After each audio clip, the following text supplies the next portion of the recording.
On the news, APC National Chairman Ganduje resigns.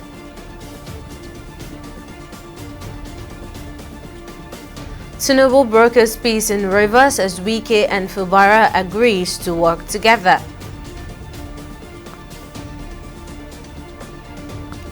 And 250,000 Naira monthly earners to be exempted from personal income tax under new reforms.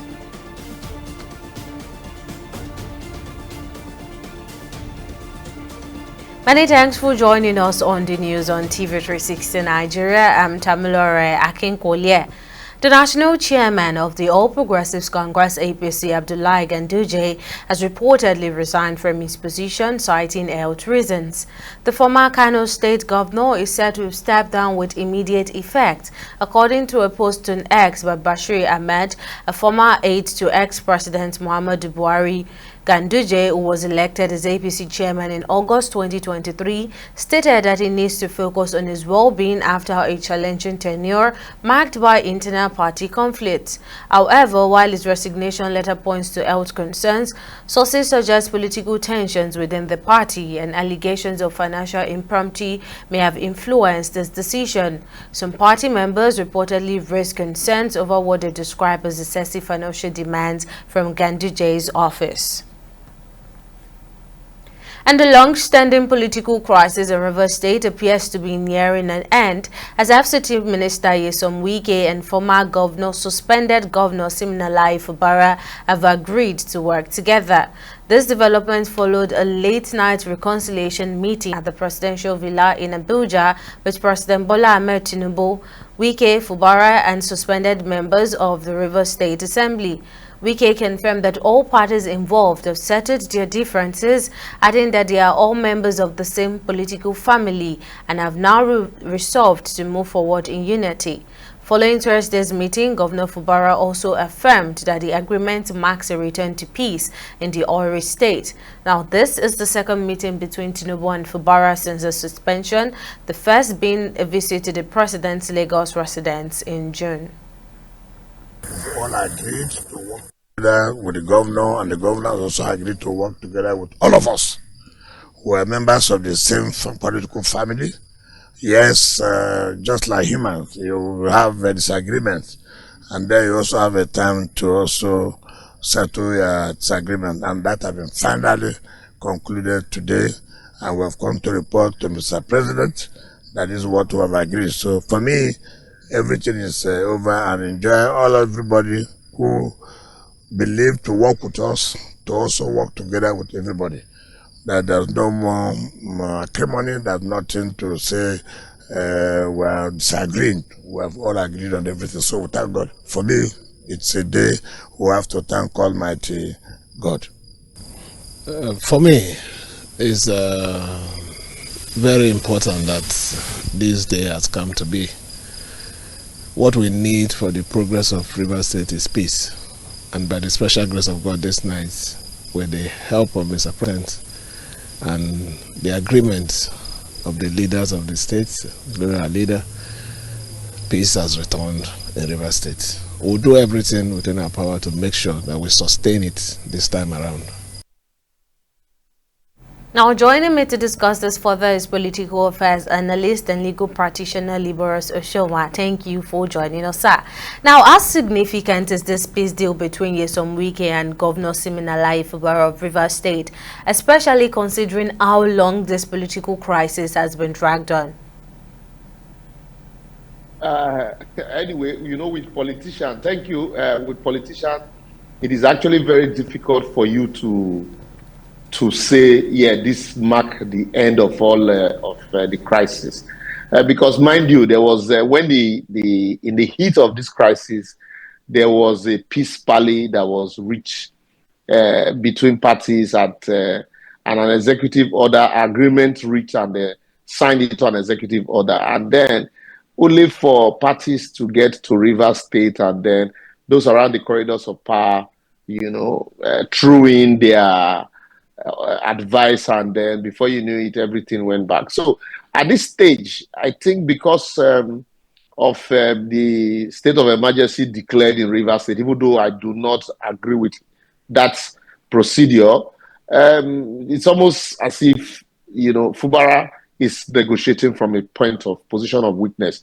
We had consistently warned him that it will get to this position and where he will negotiate from a point of weakness. So he's negotiating from a point of weakness, and certainly he will agree to peace and agree to everything. But his body language is not still too convincing. But anyway, with what is going on, local government elections have to be conducted. And so he might just be surrounded by people who can rein in him anytime, he falls out of line. So maybe that will sustain the peace.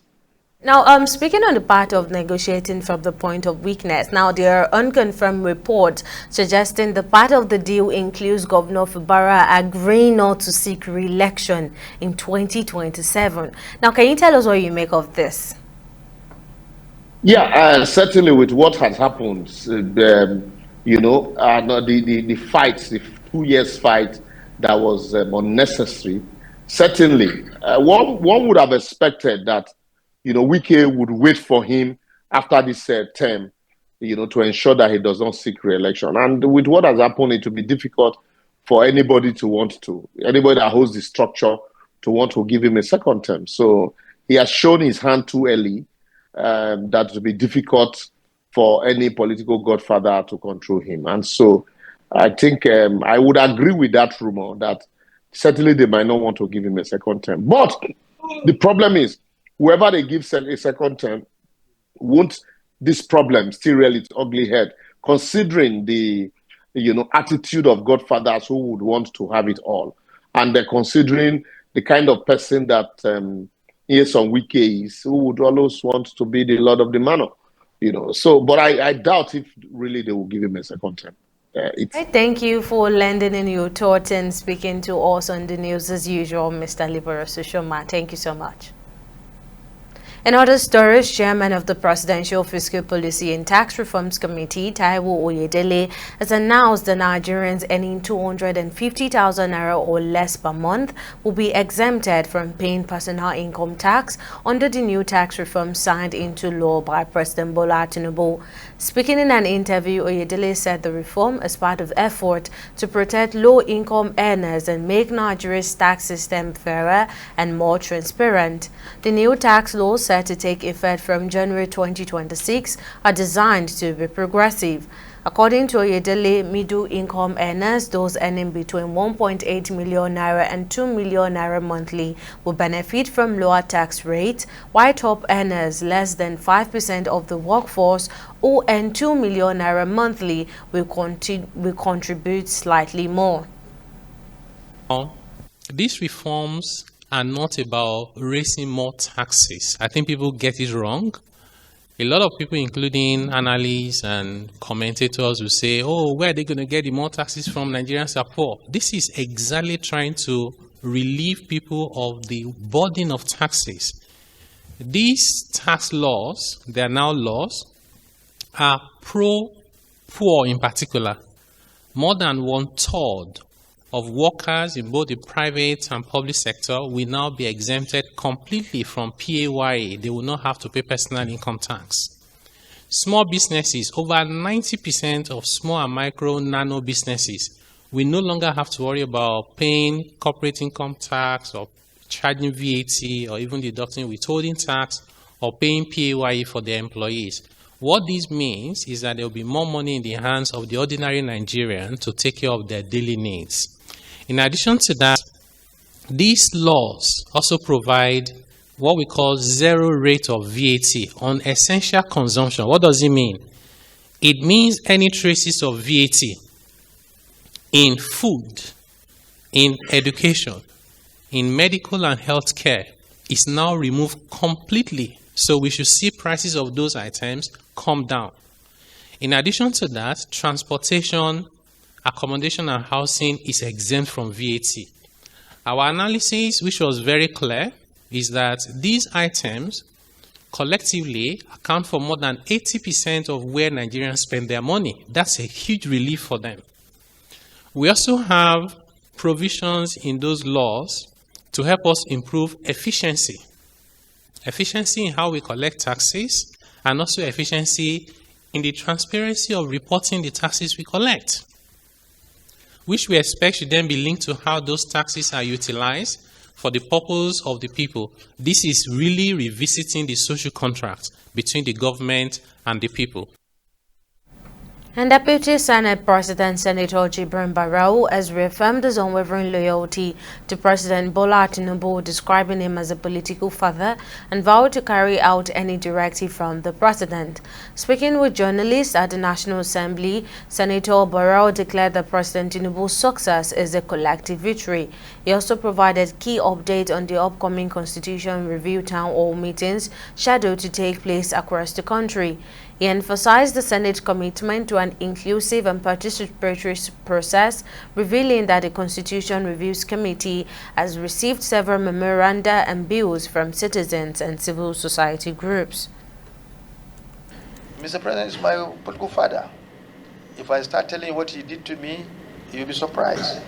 He did so many things to me. So whatever he asks me to do when the time comes, I'm a loyal person to him, I will do it. Whatever he tells me to do, I'll do it. Whatever the president, let me tell you, I'm very loyal to him. You see, Mr. President is a very kind-hearted person. When we had our problem in Kano, he was the one who resolved that issues for us. I made it possible for me to be given the ticket to come to the Senate. He stood by me to become the Deputy Senate President. So if at the time comes, and he said, I want you to work with me, well, I'll say thank you, sir. I'll say thank you, sir. So whatever he asks me to do, I'll do. I'm loyal to him, 100%. Mr. President is our father, the father of the nation. So no mistake. Don't make mistake about it. So but for now, we start by him. We are working with him. We want it to succeed. The Nigerian Army has declared the 3-day mourning period from June 25th to 27, 2025 in honor of 17 soldiers who lost their lives in a deadly attack by gunmen on military bases in Kwana, Dutse, Niger State and Kaduna State. The coordinated assaults claimed the lives of brave personnel committed to defending the country. In a statement released via the Army's official website and its X account, the force confirmed the death and directed all personnel to observe the mourning period as a mark of respect. The Army expressed deep condolences to the families and friends of the deceased and reaffirmed its commitment to honoring the memory of fallen heroes. In a joint media briefing to mark the International Day in support of victims of torture and the 2025 World Drug Day, the National Human Rights Commission (NHRC) has called for urgent reforms to Nigeria's drug law and detention practices. The Commission warned that the current punitive approach to drug control often results in arbitrary detention, torture, and denial of access to health services, calling instead for a shift towards a more humane and right-based model. Executive Secretary Tony Ojukwu described drug reform as a critical human rights issue and called on both national and international partners to support a collaborative and health-centered approach. But from where we stand as national human rights institutions, having witnessed the raw impact of policy on the lives of ordinary people, we affirm the inextricable linkage of both drug-led human rights violations and the theme of torture, inhuman and degrading treatment and punishment.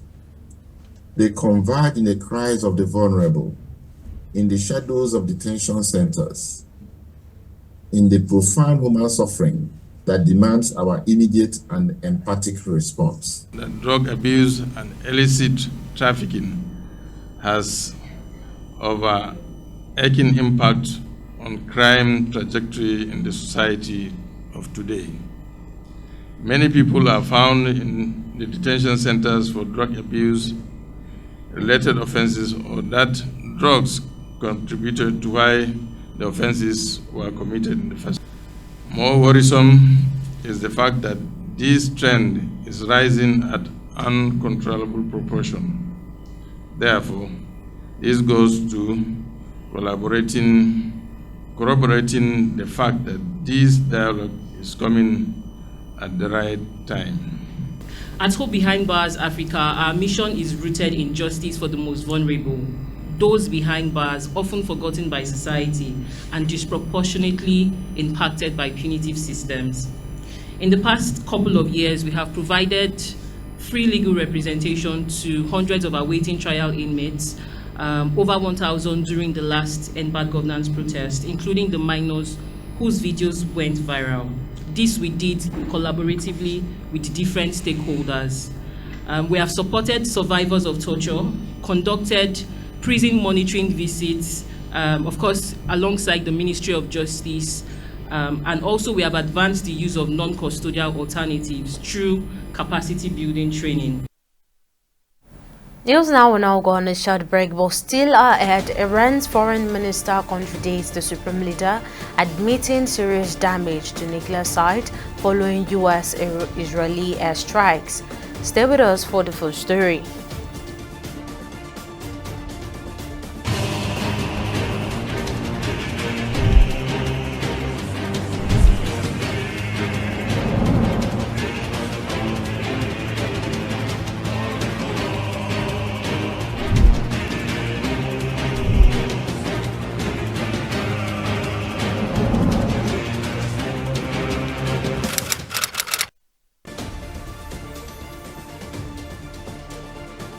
Welcome back. Now let's give you a quick recap of some of our top stories.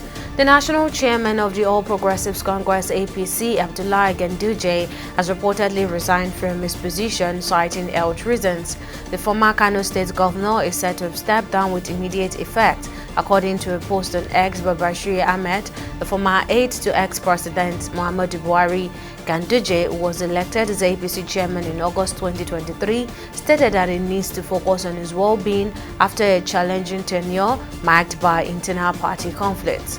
We also told you that the long-standing political crisis in Rivers State appears to be nearing an end, as FCT Minister and suspended Governor Siminalayi Fubara have agreed to work together. This development follows a late-night reconciliation meeting at the presidential villa in Abuja with President Bola Tinubu, Wike, Fubara, and suspended members of the Rivers State Assembly. Now, in case you missed any of our news bulletin or for more updates, you can catch us on Limes World TV and AVO TV or log on to our website on www.tv360nigeria.com. You can also follow us on our social media platforms on Twitter, Instagram, and YouTube at TV360 Nigeria, or download our mobile app on Google Play Store, Huawei App Gallery, and Apple Store. On Facebook, we are TV360 Online.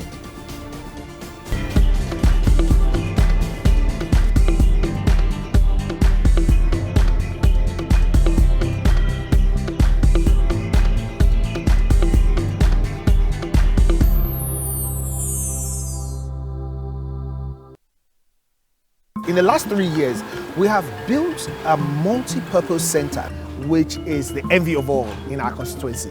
And I can tell you that the people who are living there are already enjoying it. Guy, do you think what this man just said is true? See, I seriously doubt. I'm sure it's one of those their silly lies. And wait, do you know there's a way to find out if these things he's saying is true or not? This is the Construct app. It gives people like us a sure way to track implementation of constituency projects. It gives valid and verified information on location of projects, amounts allocated, amounts funded, the level of job done, and even the profiles of concerned legislators. You and I can post directly on this app. Are you serious? This is the go-to app if you want to know how our Commonwealth is being expanded by the government. Wow. Let's even see if what this man said is true. Show me. The Construct app is developed by Other People Nigeria with support from USAID and is available on both Google Play Store and Apple Store. And it's true. Of course, I told you. It's now time for business news, and Victoria Konde is on standby. Victoria, what's the latest? Well, Tamilore, industry experts and stakeholders are calling for coordinated cross-sector collaboration to unlock the full potential of Nigeria's financial and professional services industry and drive long-term economic growth. This call was made at the unveiling of the fourth edition of the State of Enterprise Report published by professional advocacy group Enterprise NGR during a media party held in Lagos. TV360's Comfort Samuel has more in this report. The 2025 State of Enterprise Report presents a sweeping analysis of Nigeria's financial and professional services sector, offering insight into its performance, ongoing challenges and opportunities for transformation. Now in its fourth edition, the report is themed Exporting Nigeria's Services Talent and emphasizes the strategic role of human capital and cultural identity in shaping national development. CEO of Enterprise NGR Obi Ibekwe described the report as a call to action, urging stakeholders to move from diagnosis to execution. This report is the first and only one of its kind that spotlights the entire FPS sector. It highlights key performance metrics across the FPS ecosystem, outlines the policy bottlenecks we must address, and makes the case for a bold reform agenda. The strength of the report lies not only in the quality of its research, but in the spirit of collaboration that powers it. The report examines 9 critical subsectors: banking, insurance, capital markets, pensions, asset management, fintech, professional services, non-interest finance, and sustainable finance, drawing on data from both local and global sources. The report has taken a look at the core subsectors of the financial and professional services space, and we've broken it down into 9. It's banking, insurance, capital markets, asset management, pensions, non-interest finance, fintech, professional services, and sustainable finance. According to the report, Nigeria's economy grew by 3.4% in 2024, an increase from 2.7% in 2023. Growth was driven by agriculture, telecoms, trade, and financial services. The banking and insurance sectors performed strongly, while fintech, led by platforms like MoneyPoint, continued to deepen financial inclusion. In 2024, why tech funding generally in Africa actually dropped by over 50%. Nigeria stays strong, attracting about $331.5 million in tech funding. Okay, and I mean, to surprise you, fintech absorbed 52% of that money. One of the key challenges identified was the limited availability of disaggregated data, an issue the organization is already working to address through ongoing engagement with the National Bureau of Statistics.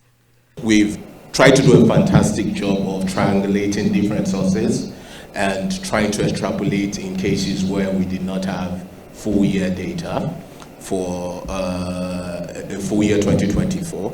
And we are also in-depth discussions with data providers like MBS to see how they can better disaggregate the data that we get for the sector.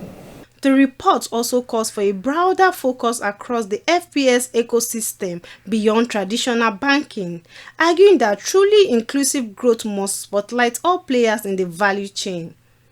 Just imagine what will happen to Nigeria's economy if we can replicate the growth that we're seeing in the banking sector, in the insurance sector, in our asset management. We see, you just imagine what would happen if we could replicate that growth. And this is one of the objectives that we are seeking to achieve with the Enterprise NGR platform, to focus attention on the importance of these other sectors. In a symbolic note to national identity, this year's report design draws from Nigeria's cultural heritage, featuring motifs like NCBD symbols and cowries, highlighting the influence of tradition on financial behavior and inclusion. By blending data, policy insight, and cultural relevance, Enterprise NGR's 2025 SOE report sets a renewed agenda for an inclusive, resilient, and global competitive Nigerian economy. Comfort Samuel, TV360 News, Lagos. Right now, we'll go on a short break and be back with stock market updates.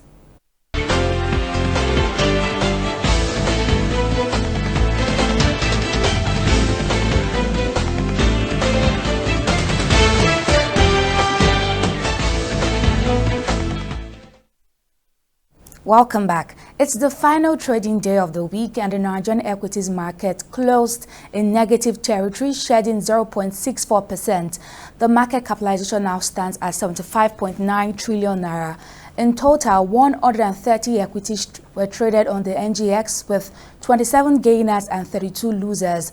On the losers chart, Legend Internet led the pack with a 9.98% decline, closing at 8 naira 0 kobo per share, and was followed closely by Boa Cement.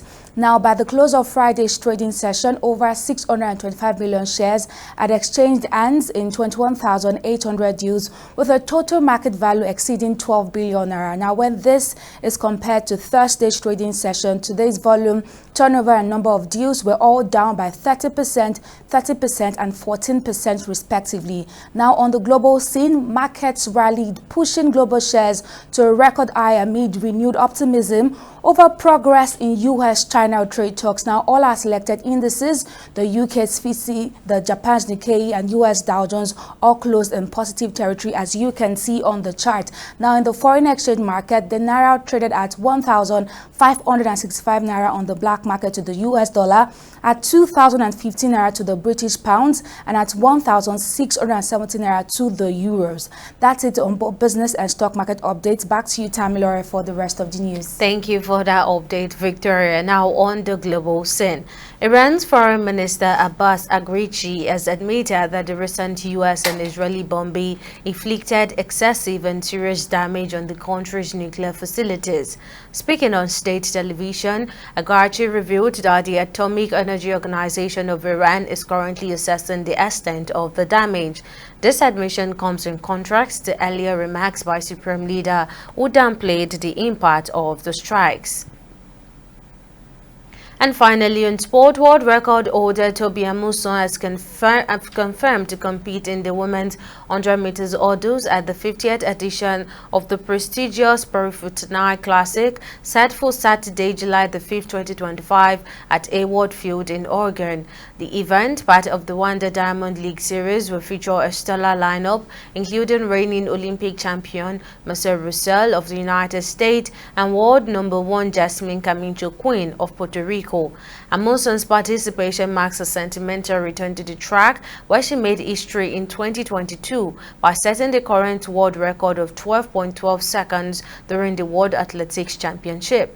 Her appearance is expected to be one of the highlights of the meet, as fans anticipate a thrilling showdown among the world's top hurdlers. And those are the stories we have on our bulletin. Many thanks for watching. I'm Tamilore Akinkolie. See you again next time.